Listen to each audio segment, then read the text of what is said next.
Dawn, better known as the Minimal Mom, is back with another life update video. But let's be honest, this one feels less like a genuine personal update and more like a carefully calculated strategy shift. Her latest video, titled My Next Purchase, comes with a bold thumbnail that simply reads NW, a classic clickbait move that she immediately acknowledges in the video's intro. She openly admits that the title might be a bit misleading, but that's kind of the point. For content creators, clickbait isn't accidental, it's tactical.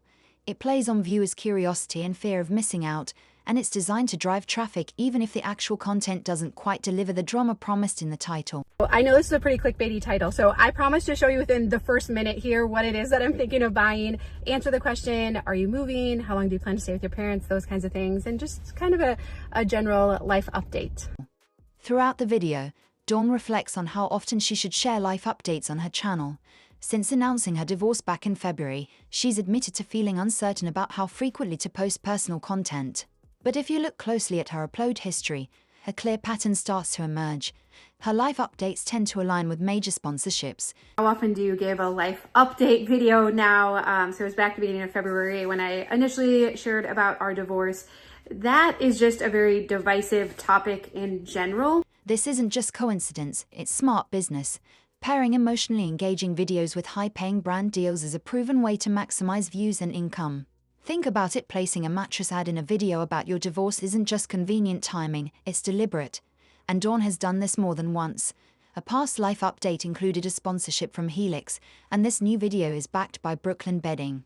Even a more recent upload with a smaller sponsor, Skylight Calendar, came with a suspiciously pointed title, "This gift was yikes," which some viewers speculate could be a subtle dig at her ex. It's all about timing, framing, and monetizing moments that generate clicks, and Dawn knows exactly what she's doing. And so I don't know exactly what the right answer is, like how often to touch base on this, but also I very much appreciate those of you who sincerely care and have been wondering. In this latest update, Dawn shares that she's been researching campers, including destination trailers and park models, and is seriously thinking about setting one up on her parents' property, where there's plenty of land. She's clear that she's not planning to leave their house anytime soon, but the idea is to create a bit of space for both her and her parents.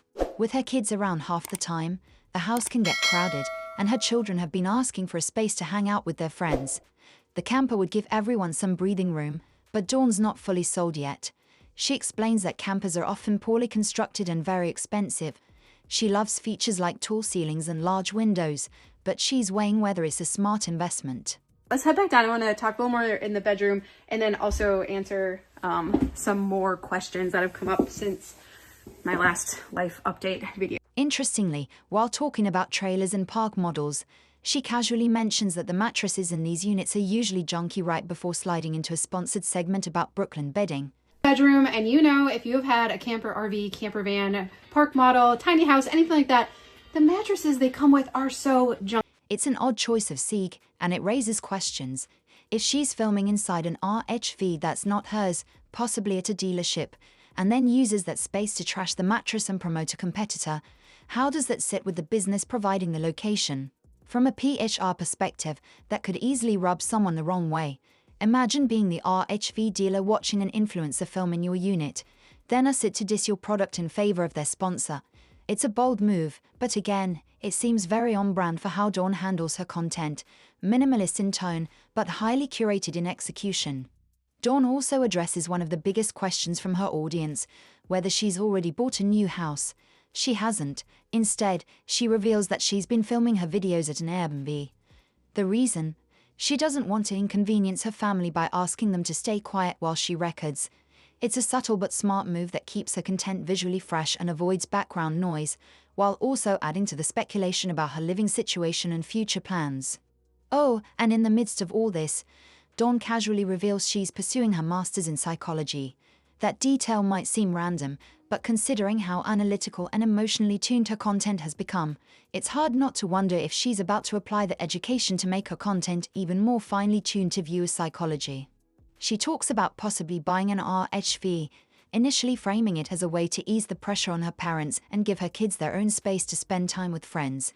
Adding something like this would make it more comfortable for everyone and could make it so I could stay there longer without feeling like I'm totally intruding and taking over their house too with all of us.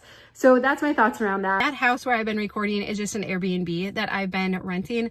My parents and family have been so awesome, but I don't want to put them out all the time to be like, can you be quiet? And I want to declutter this and I want to do that. And so it's been really nice just to rent this Airbnb, go there and record. Super cute house. I like how white and bright and simple it is. And so that has been working out really well. So didn't buy it, don't live there or anything, literally just go there and show. But for anyone familiar with the creator lifestyle, it's hard to ignore the bigger picture. Dawn has been filming her content at an Airbnb lately, which she says is to avoid disturbing her family while she works. While renting a space might solve the noise issue temporarily, it's not exactly cost-effective when done consistently. Buying an RHV, while expensive upfront, could actually be a smart investment for someone in her position. It would give her a dedicated, quiet environment to film, away from the chaos of a full house, and fits seamlessly with her minimalist brand image. Do I plan to buy a house someday or something else? Yeah, definitely down the road. That would be my intention, to have my own house again someday. Like, I'm not opposed to it. I really don't have any kind of grid for what that would look like right now, and we're really comfortable there. And so that's my plan. Though she doesn't directly say it, the move would likely serve both her personal needs and her content goals, functioning as both a creative workspace and an extension of her lifestyle philosophy. What really stands out in this video, though, isn't just what she says, it's how she says it. Dawn comes across as noticeably more measured and cautious with her words, almost as if she's trying to preempt criticism. My brain kind of thinks in negative YouTube comments, which is not a good thing. I'm not saying that's good at all. And that's telling. Many influencers, especially those who share personal parts of their lives online, start to develop an internal filter after experiencing waves of judgment or harsh feedback. Instead of speaking freely, they begin anticipating what might offend or trigger a reaction, and adjust their tone accordingly. It can lead to a more neutral delivery that lacks some of the personality or authenticity they once had, not because they've changed, but because they've become conditioned to defend themselves before anyone even says anything. Dawn seems to be moving through that same emotional space, navigating the pressures of public life with growing self-awareness and restraint. When asked how she's doing, Dawn doesn't sugarcoat it. I don't know. I think by this point I had thought things would feel a little more settled in, like we would have routine. It is hard to believe that we're coming up on a year now since moving in with my parents. And so I think in some regards, it still just feels like which way is up someday. She admits she's been feeling a mix of stress, uncertainty, and emotional discomfort since her divorce. There's a sense of not knowing exactly what the future holds, but she remains hopeful that things will eventually feel stable again. She speaks about a type of guilt she's been carrying, feeling like she's had it easier than others going through similar challenges because of the support system she's been lucky to have. Between her parents' help, her access to resources, and a supportive network, she recognizes her privilege and says it sometimes leaves her feeling a bit spoiled. Lots of emotions and all of that, but also getting to still do things like, our membership group and YouTube videos and all of this. It brings normalcy and feels really good to me. And I'm so glad to continue to get to talk about minimalism and spread the message, because I've never been more grateful for. She also opens up about the questions she's been receiving since the divorce, especially around how she spends her time now that the kids are only with her part-time. One of the most surprising revelations is that she's pursuing a master's degree in psychology. While she makes it clear she isn't stepping away from YouTube, she believes the degree will complement the work she's already doing online. So I just started my third term, and I'll actually have my master's by the end of June. And so I have been putting a lot of energy and time into that. It's been awesome. It's been so good, and I've really enjoyed it.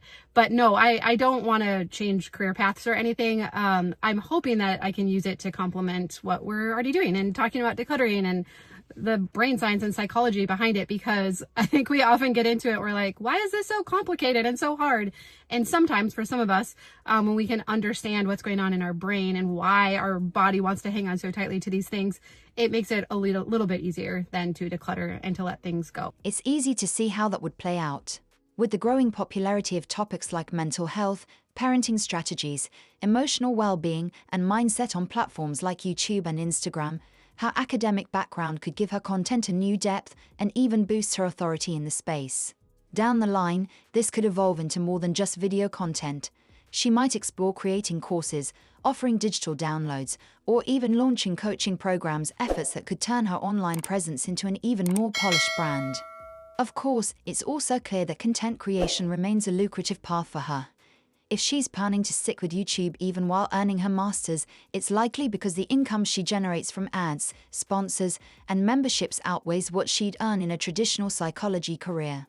The flexibility, independence, and financial upside of being a creator are hard to match in the typical 9-to-5 setting. So while her studies may add meaningful value to her work, the heart of her business still lives online. Later in the video, she reflects on something many influencers have quietly experienced.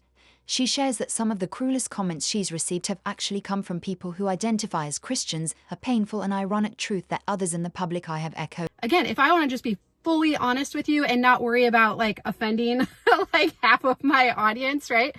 I would say it sucks because the meanest things that have happened to me have come from Christians. I don't think I've had a mean thing from a non-Christian happen to me at all. And so that sucks, right? You know, and often it's done in the name of trying to protect me or look out for me or my best interest or whatever.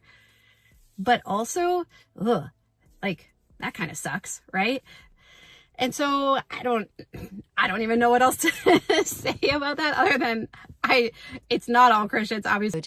It highlights the emotional toll that online criticism can take, especially when it comes from communities you might expect support from. She also takes a moment to tackle a deeply personal and complex question. How do you know when it's time to end a marriage? Dawn doesn't offer an easy answer, but she does offer perspective. She encourages people not to rely on hope alone, but to take real steps toward understanding what's going wrong. She urges her audience to reflect on their own value and to imagine how they'd want someone they love like a daughter or close friend to be treated in a similar situation. Her tone is compassionate but clear. Time by itself won't fix everything, and staying in pain without working toward change won't lead to healing. Through all of this, it's becoming clear that Dawn's content is evolving. The RHV she's thinking of buying isn't just a convenient escape for her parents or a hangout for her kids. It could very well be a calculated move, one that gives her a controlled, consistent filming space while reinforcing her minimalist identity. As she continues working toward her psychology degree and quietly shifts the direction of her channel, we may be witnessing a subtle but significant rebranding of the Minimal Mom, one where strategy, purpose, and personal growth all quietly collide. Thanks for watching, and if you made it this far, we had a lot to unpack. From the potential RV studio to Dawn's new chapter in psychology, it's clear she's making some calculated moves both personally and professionally. Whether you're here for the tea, the strategy, or just trying to make sense of the minimalist chaos, don't forget to like, subscribe, and hit that bell so you never miss an update. Drop a comment below. Do you think the RHV is a smart content move? And how do you feel about this new direction for the Minimal Mom? Until next time, stay curious and keep watching.